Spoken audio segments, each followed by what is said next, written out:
nous accepte devant sa face. Et Dieu a un plan pour nous aujourd'hui. Amen. Amen. Alléluia. Nous allons fermer nos yeux encore et nous allons prier pour ce moment d'écouter la parole de Dieu. Que Dieu lui-même puisse nous parler et que ce soit Dieu qui a contrôle. Nous prions. Seigneur Jésus, merci pour ta présence en ce culte. Et merci parce que là où 2 ou 3 sont venus en ton nom, tu viens. Merci parce que tu ne viens pas les mains vides.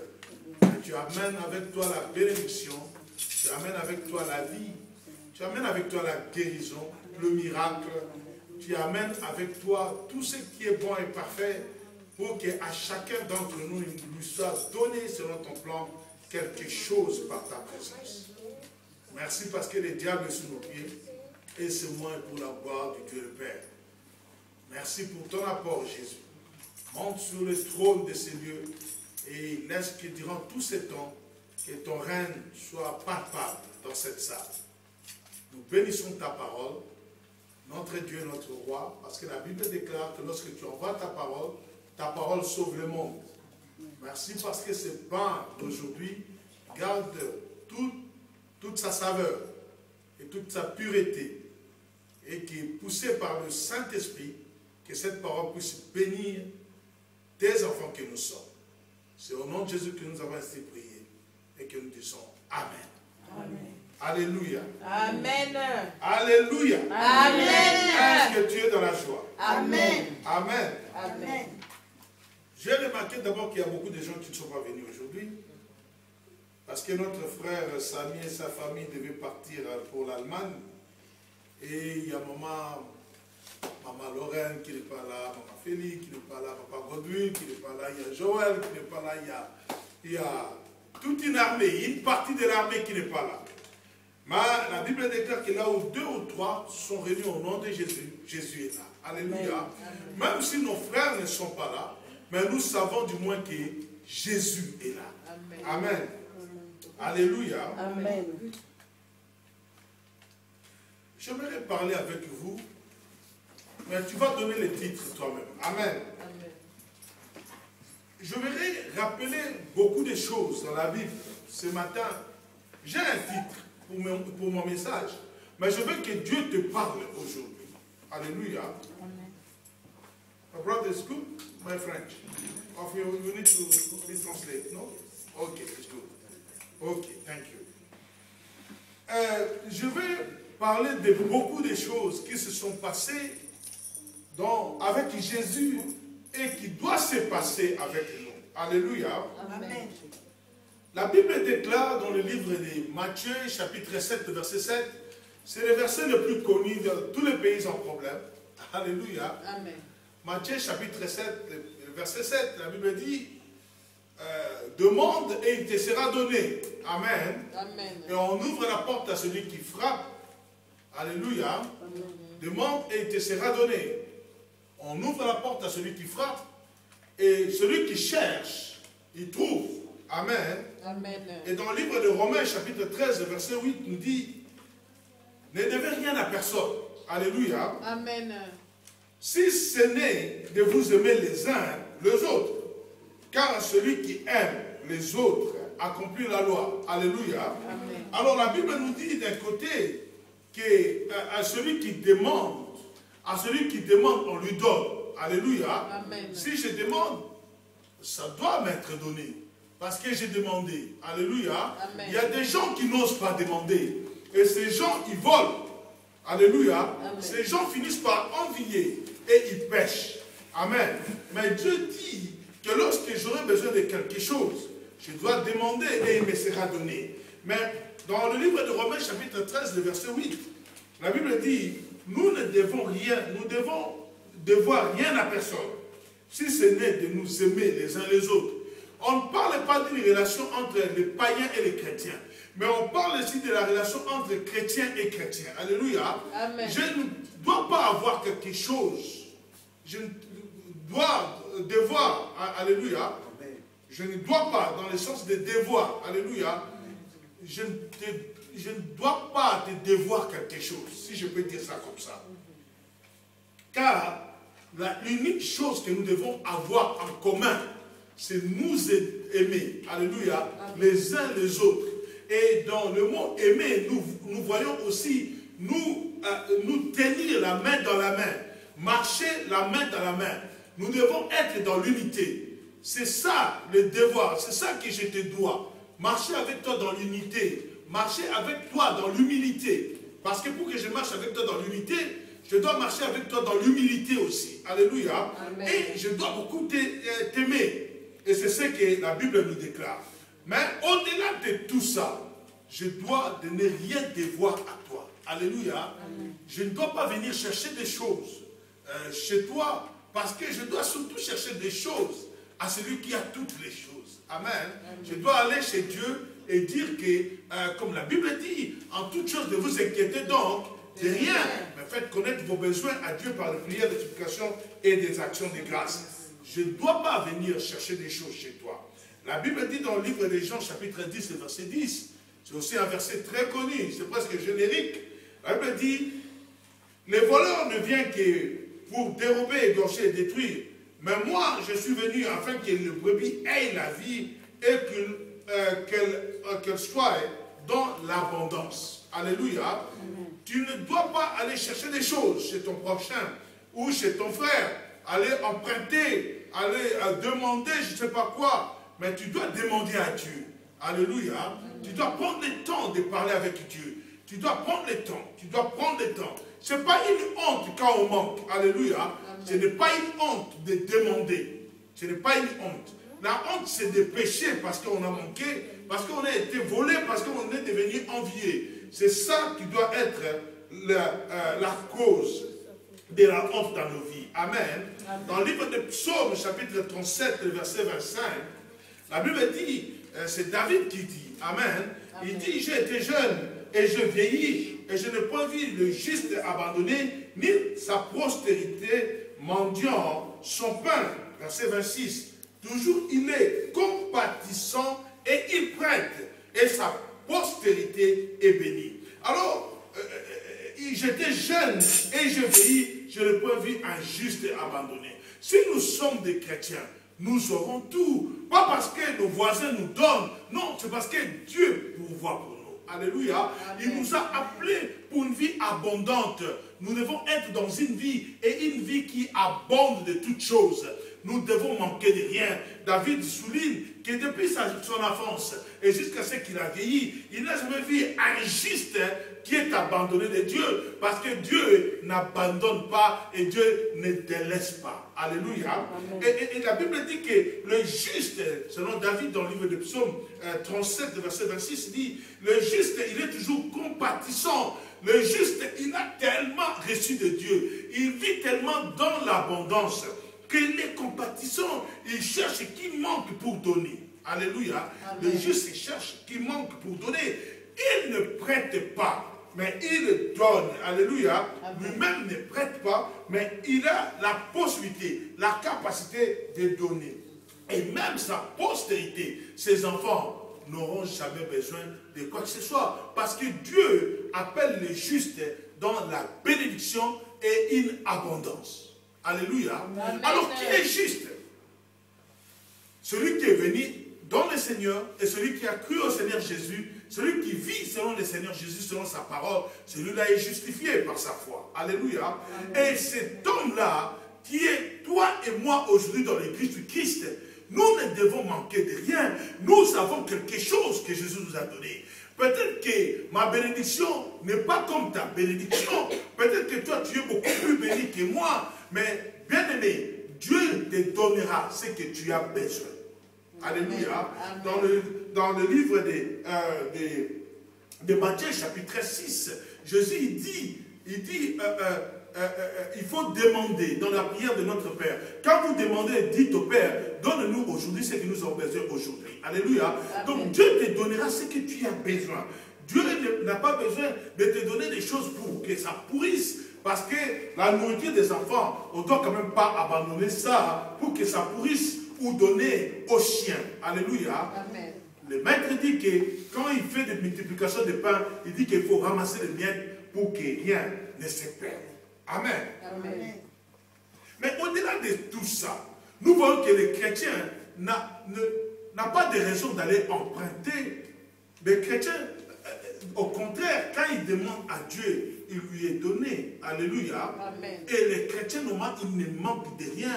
Il est plus que vainqueur. Le chrétien est super heureux parce qu'il ne lui manque rien. Mais sauf une personne. Nous avons vu que Jésus, il a beaucoup manqué des choses. Alléluia. Amen. Donc, le chef des chrétiens, il a manqué beaucoup de choses. Mais les chrétiens, ils ne manquent de rien. Nous allons nous expliquer. C'est cela le but de ma prédication aujourd'hui.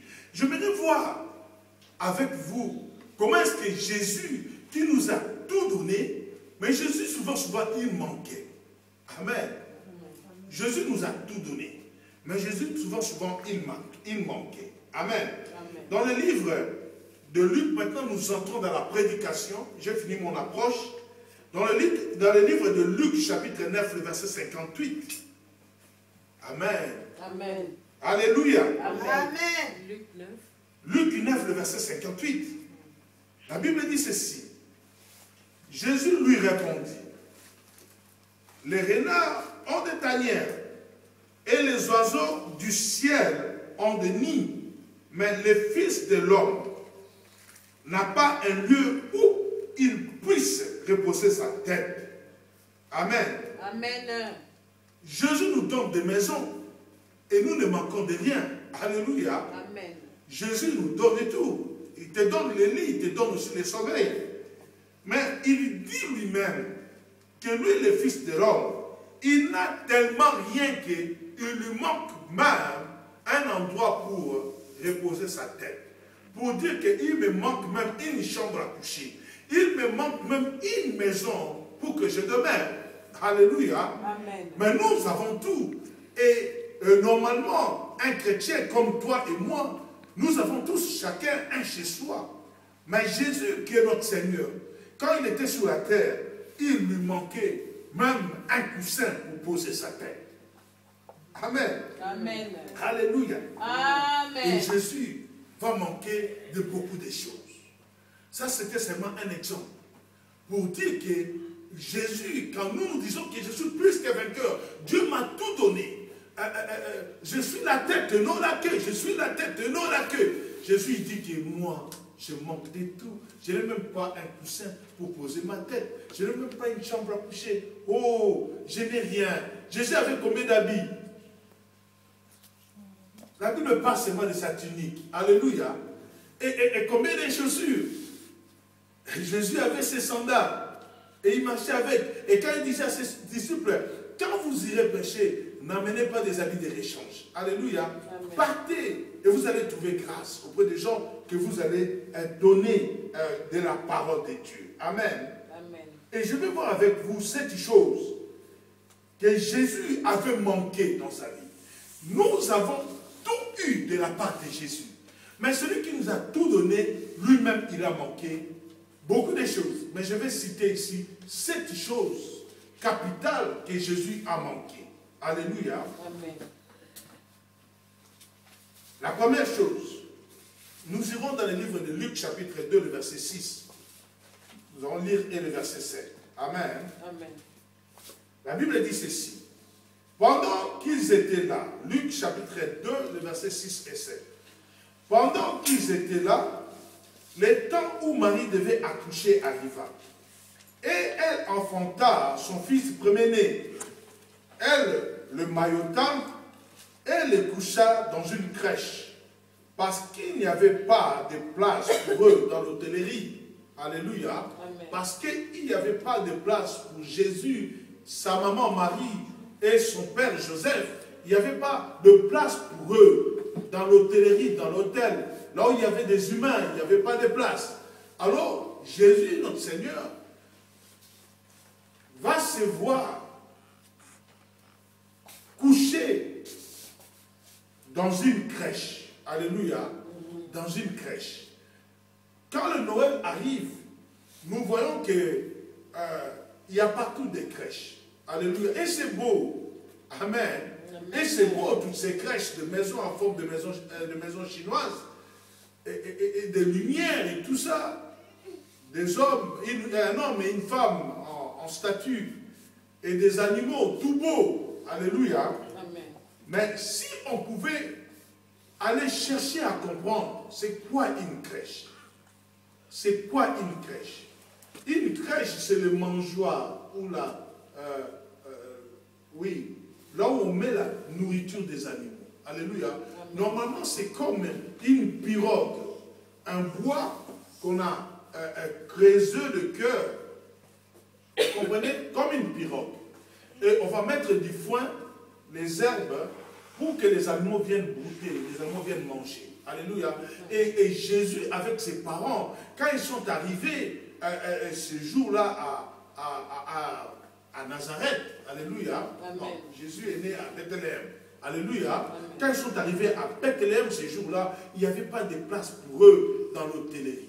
Alors ils vont demander, est-ce qu'on peut utiliser la grange? Parce qu'à cette époque-là, il y avait du foin, il y avait de l'herbe pour les animaux. Alors les gens, les hommes et les femmes dormaient aussi sur ces herbes. Alléluia. Alors Jésus, la maman de Jésus et son papa, ils vont prendre place dans la grange. Et leurs voisins, c'était de bœufs, c'était de vaches, c'était des brebis, c'était des moutons, c'était peut-être des chèvres, c'était peut-être autre chose. Mais eux, ils vont prendre place parmi ces animaux. Et Jésus va naître dans cet décor-là. Et la première chose que Jésus emprunte lorsqu'il vient dans le monde, c'est le mangeoire des animaux, la crèche. Alléluia. Amen. Et il utilise la crèche. Là où on mettait la nourriture pour les animaux, il utilise ça comme son premier lit. Alléluia. Amen. Il y a quand même quelque chose que j'aimerais souligner. Aujourd'hui, nous sommes des brebis pour Jésus. Alléluia. Amen. Nous sommes des brebis. Nous sommes confiés au bon pasteur, au bon berger qui est Jésus. Sauf que c'est Jésus, c'est aussi la parole de vie. Amen. Amen. Et cette parole, c'est comme la Bible dit, que l'homme ne se nourrira pas seulement du pain, mais aussi de toute parole qui sort de la bouche de Dieu. Alléluia. Amen. Et cette parole qui est sortie de la bouche de Dieu, c'est Jésus. Et voici par sa naissance, devant les animaux que nous sommes aujourd'hui, des brebis, Jésus nous sera donné sur une crèche. Alléluia. Amen. Afin que nous puissions goûter la parole, que nous puissions manger de la parole. Alléluia. Amen. Et donc Jésus va emprunter le lit, le mangeoire pour en faire le lit, la crèche pour en faire le lit. Mais il change la signification de la crèche. Alléluia.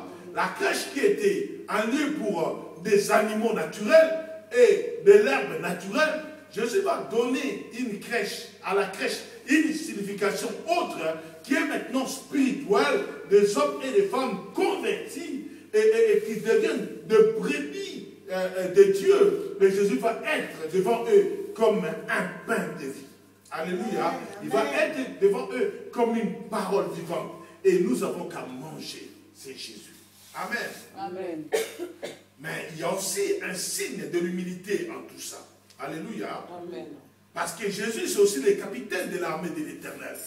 Nous savons dans le livre de Juges, il est dit que Josué va rencontrer Jésus et va lui demander, tu es qui? Jésus va lui dire que je suis le capitaine de l'armée de l'Éternel. Mais c'est capitaine de l'armée de l'Éternel. Dans le livre de Philippiens, chapitre 2, le verset 7, la Bible dit que, mais Jésus s'est dépouillé lui-même. Alléluia. Amen. En prenant une forme de serviteur, en devenant semblable aux hommes. Et dans la crèche, Jésus, c'est le point pour les brebis, le pain de vie, qui est la parole de Dieu pour les enfants de Dieu. Alléluia. Amen. Jésus va se dépouiller. Il va enlever la divinité qui était en lui. Il va enlever l'autorité qui était en lui. Et Jésus va se faire serviteur. Alléluia. Amen. Il va se faire serviteur. Et il va prendre place. Là où les animaux broutent, là où c'est sale, Jésus va aller se mettre là pour nous donner l'image qu'il est le pain que nous devons manger pour que nous puissions vivre. Alléluia. Amen. Amen. Amen. Deuxième chose que Jésus va emprunter. Nous avons vu, il a emprunté quoi? La crèche. La crèche. Il en a fait son lit. Amen. Amen. La deuxième chose, je vais vraiment aller vite. Jésus va emprunter, on va lire seulement dans le livre de Luc, chapitre 5, le verset 1 jusqu'au verset 3. La Bible dit, comme Jésus s'est trouvé auprès du lac de Génézareth et que la foule se pressait autour de lui pour entendre la parole de Dieu, il vit au bord du lac deux barques, d'où le pêcheur était descendu pour laver leurs filets. Il monta dans l'une de ces barques qui était à Simon et il le pria de s'éloigner un peu de la terre. Puis il s'assit de la barque, il enseignait la foule. Amen. Amen. La deuxième chose que nous voyons ici que Jésus a emprunté, c'était une barque. Lui, le Seigneur, il donne à Simon et à André, son frère, il leur donne une barque. Mais lui, il n'a pas de barque. Alléluia. Et pour qu'il enseigne ces jours-là, il est venu pour demander la barque.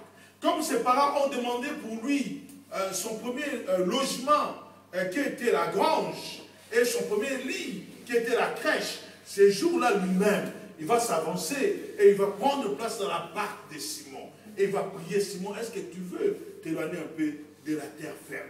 Et de la barque, Jésus enseignait le peuple.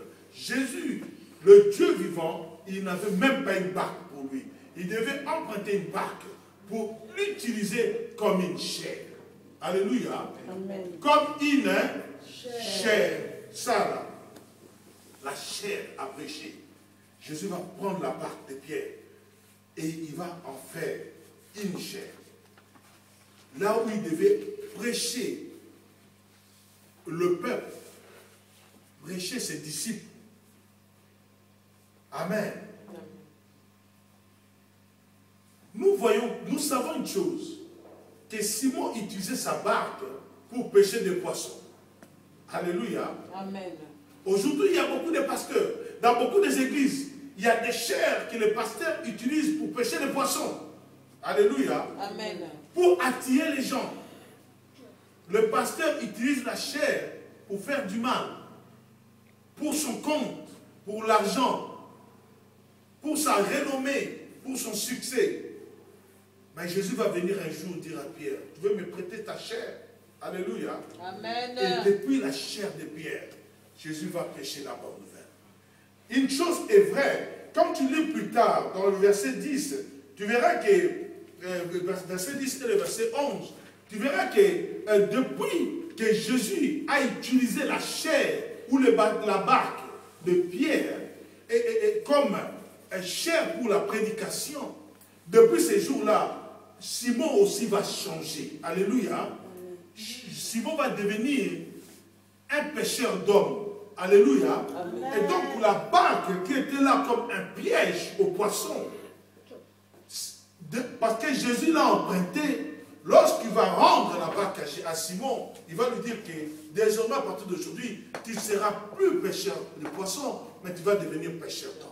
Alléluia. Amen. Il faut qu'un jour Jésus vienne dans ta vie comme évangéliste, comme pasteur, comme ancien, comme frère, comme sœur, que Jésus te demande, prête-moi un peu ta chair. Alléluia. Prête-moi un peu ta barque. Prête-moi un peu ton hôtel.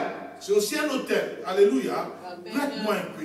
Et si tu laisses Jésus parler depuis ton hôtel, si tu laisses Jésus faire quelque chose depuis ton hôtel, il y aura déjà beaucoup de miracles, il y aura beaucoup de signes, il y aura beaucoup de prodiges. Mais tu verras encore une chose, que ta chair va changer. Ça ne sera plus un piège pour les chrétiens. Ça ne sera plus un piège pour que les gens murmurent contre Jésus ou contre Dieu. Mais ça va devenir un lieu où une bonne nouvelle va être prêchée. Alléluia. Amen. Dieu en sera le premier bénéficiaire parce que c'est ta chair. Mais laisse Jésus l'utiliser. Alléluia. Amen. Comme j'ai dit, quelqu'un peut dire que moi je n'ai rien. Tu as quelque chose. Alléluia. Tu as quelque chose. Tu as quelque chose. Dieu t'a tout donné. Dieu t'a tout donné. Et ce que tu n'as pas, il suffit que tu demandes seulement. Comme nous dit dans le livre de Matthieu, chapitre 7, verset 7. Tu n'as qu'à demander. Et quand tu demandes, Dieu te les donne aussi. Alléluia. Mais Jésus, il n'a rien. Jésus, il vient prendre ce qu'il t'a donné. Il t'a donné, peut-être depuis que tu es né. Il y a des gens qui sont nés avec l'éloquence, ils parlent bien. Il y a des gens qui sont nés dans des familles riches. Il y a des gens qui sont nés, ils ont trouvé déjà de l'argent pour eux dans des comptes en banque. Et Jésus qui a fait que tu puisses avoir tous ces biens, l'intelligence que tu as, ça ne vient pas de toi, mais c'est Dieu qui t'a donné. Alors Jésus va venir, va te dire, donne-moi un peu de ton intelligence. Parce qu'avec ton intelligence, tu peux fabriquer une bombe et tuer les gens. Avec ton argent, tu peux aller à la prostitution et faire tout ce qui est mauvais. Mais voilà, Jésus va venir vers toi, te dire, donne-moi ce que tu as. Et le jour que tu prêtes cela à Jésus, tu verras que Jésus va purifier cela et va sanctifier cela. Et quand il va te les rendre, il va le rendre non seulement avec une autre quantité, il va multiplier, il va purifier, tu verras que ça va changer l'utilisation. Alléluia. Amen. Ça va changer de fonction. Et Jésus va te donner quelque chose qui va bénir toute l'ensemble des enfants de Dieu. Alléluia. Amen. Troisième chose que Jésus va emprunter dans le livre de Jean chapitre 6, le verset 8 jusqu'au verset 10. La Bible dit ceci. Un de ses disciples, André, frère de Simon-Pierre, lui dit, il y a ici un jeune garçon qui a 5 pains d'orge et 2 poissons. Mais qu'est-ce que c'est là pour tant de gens? Le verset 10, Jésus dit, faites-les asseoir. Alléluia. Là, c'est le plus haut que Jésus sera là avec 5000 hommes, et sans compter les femmes et les enfants. Alléluia. Ils étaient peut-être à 20 000, ils étaient peut-être à 30 000, peu importe. Mais néanmoins, ils n'avaient pas la nourriture pour nourrir toutes les personnes qui étaient là. Amen. Arrivé au soir, les disciples vont proposer au Seigneur Jésus. Est-ce que ce n'est pas bien de renvoyer tous ces mondes? Que chacun puisse aller chercher sa nourriture. Et Jésus va leur dire, mais non, vous devez leur donner vous-même la nourriture. Alléluia. Amen. Vous devez vous-même leur donner la nourriture. Et les disciples, ils disaient, mais nous n'avons rien, nous n'avons rien. Comme souvent nous disons aussi, ah, nous n'avons rien, nous ne pouvons rien donner, parce que nous n'avons rien. Mais ce jour-là, il y a André qui avait vu un jeune garçon. Alléluia. Et les jeunes garçons, il était prévoyant. Il aimait tellement la parole, il aimait tellement être avec Jésus, qu'il va apporter avec lui une nourriture qui suffisait que pour lui. Amen.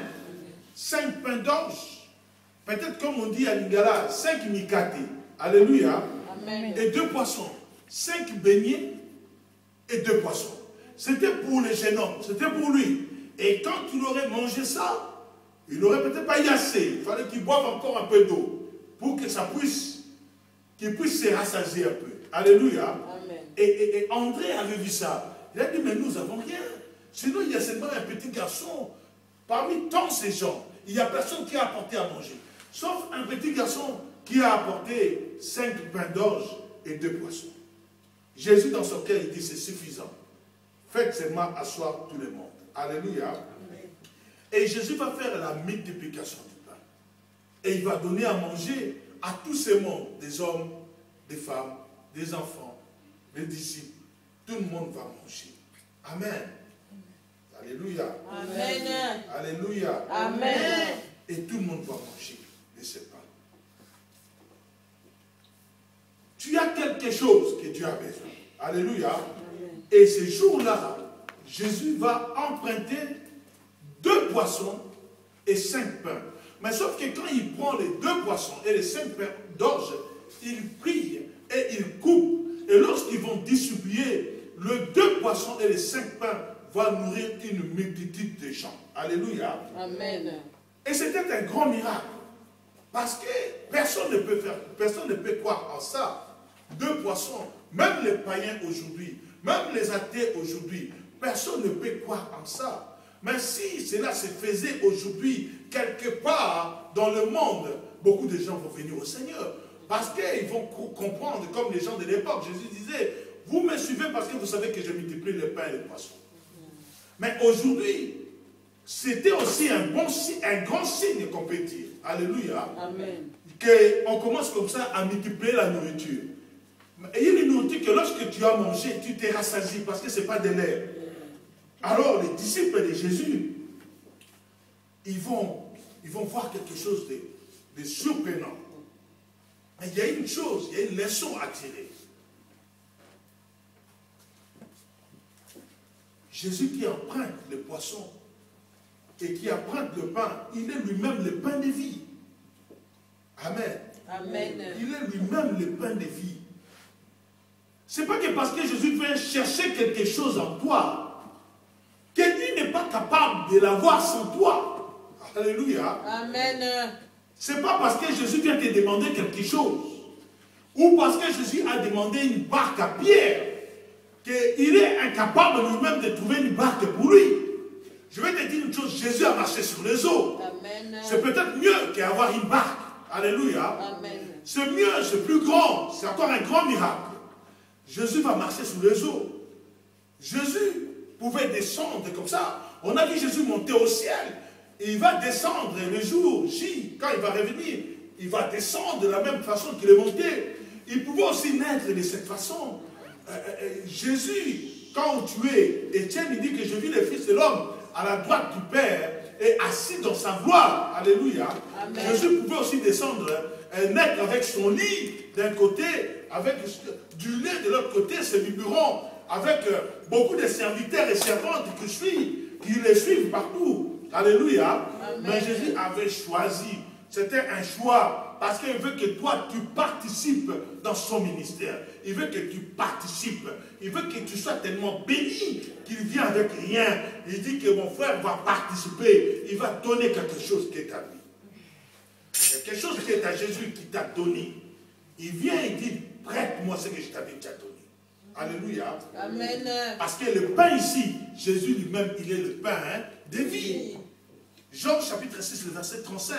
Jésus leur dit, je suis le pain de vie. Celui qui vient à moi n'aura jamais faim, et celui qui croit en moi n'aura jamais soif. Il est le pain de vie, mais le pain de vie, pour nourrir le champ qui le suivait, il va demander son pain. Prête-moi de ton pain. Comme ça, quand ton pain va passer dans le main de celui qui est le pain de vie, ton pain va donner la vie à beaucoup de gens. Le pain qui était réservé pour un jeune homme pour qu'il mange et qui se rassasie à peine, ce pain, il a accepté de donner à Jésus. Et par le miracle du Fils de Dieu qu'il est, le pain pour rassasier une personne va rassasier plus de 20 000 personnes. Et il va rester encore. Il va rester combien de paniers? Lorsqu'ils ont ramassé ce qui est resté, ils ont fait combien de paniers? 12 paniers. Alléluia. Amen. Et 2 poissons et 5 pains. On a mangé et on est rassasié. Mais il nous reste 12 paniers. Quel grand miracle. À croire que Jésus était vraiment le pain de vie. Alléluia. Amen. Donc il te prend quelque chose. Ce n'est pas parce que si tu ne lui donnes pas, il va mourir de faim. Non. Quand il demande de l'eau à la Samaritaine, lui-même, il a l'eau de vie en lui. Il dit que celui qui boit de l'eau que moi je peux donner, cette eau jaillira à lui jusqu'à l'éternité. Alléluia. Amen. Mais c'est Jésus. Il va demander de l'eau à quelqu'un. En fait, pour seulement qu'il te donne de l'eau, il va demander du pain pour qu'il te donne un vrai pain. Amen. Il va demander une barque pour qu'il te donne une vraie chair.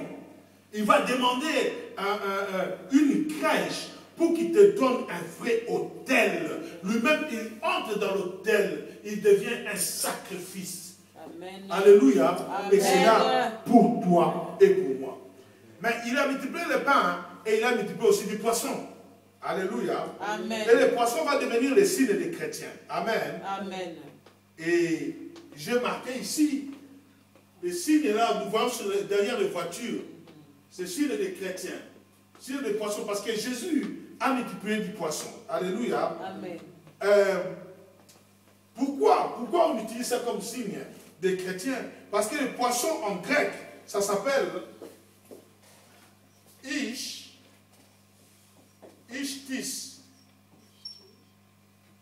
Amen. Amen. Le poisson en grec, ça s'appelle Ichthys. Et c'est Ichthys, en lui, il a les...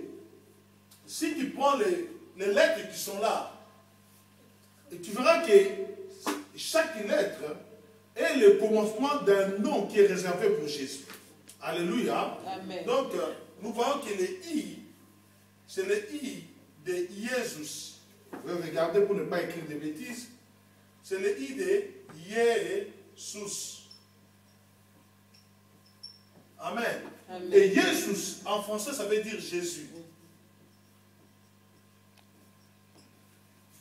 Amen. Amen. Et le CH, c'est facile. Nous savons que c'est Christos.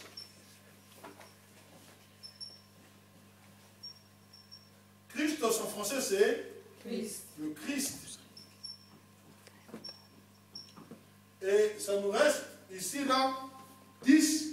Le TH, c'est facile. Amen. Amen. Le TH, c'est Théou. Ou Théos. Alléluia. Amen. Et ici, on va prendre Théou. Théou, en français, c'est quoi? Théou, ça veut dire Dieu. Amen. Et Y, quand on l'utilise avec comment ça s'appelle? Un article, ça donne Ios. Amen. Amen. On voit les S ici, pardon, Ios avec I, hein? Ios, avec I ici, mais c'est aussi Phili. Amen. Amen. C'est aussi Phili. Hein? Ios, c'est aussi ce qu'on dit Phili. Et Phili, c'est fils. Amen. Amen. C'est fils. Et le dernier, c'est S, qui veut dire sauteur. Et sauteur, c'est le sauveur.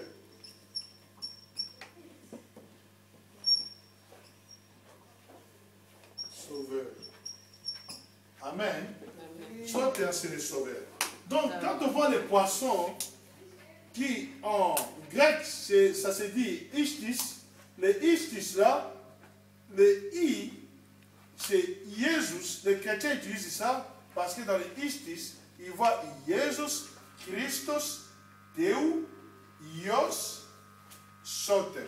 Alléluia. Amen. Qui en français, on peut traduire Jésus-Christ, hein, Fils de Dieu, notre Sauveur. Amen. C'est pour cela, hein, c'était un code. Lorsqu'il y avait un problème, les chrétiens, ils avaient peur, ils disaient, je suis poisson, je suis Ichthys. Et quand on disait Ichthys, tout le monde comprenait que Jésus qui avait multiplié le pain et le poisson, les chrétiens avaient pris le poisson pour en faire un symbole. Un symbole, mais un symbole, le poisson. Jésus multiplie le poisson et le pain. Si, je vais expliquer une chose maintenant. Jésus multiplie les poissons et les pains. Sauf que le pain, c'est lui-même. Alléluia. Amen. Il fallait maintenant trouver les poissons en Jésus.